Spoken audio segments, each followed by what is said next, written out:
የአዲስ አበባ ስቴዲየም ሙቭመንት በጣም የተለየ ነው፣ እንደተጠበቀው አይደለም።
የአዲስ አበባ ስቴዲየም ሙቭመንት በጣም የተለየ ነው፣ እንደተጠበቀው አይደለም።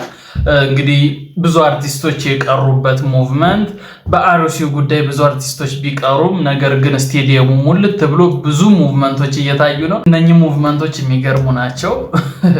እንግዲህ አርሰናል ደጋፊ እጅግ በጣም ብዙ ጊዜ ሲጠብቅ የነበረው የድል ጊዜ ስለነበረ እንግዲህ ሙቭመንቱ በጣም ትልቅ ኢቨንት ነው የሆነው።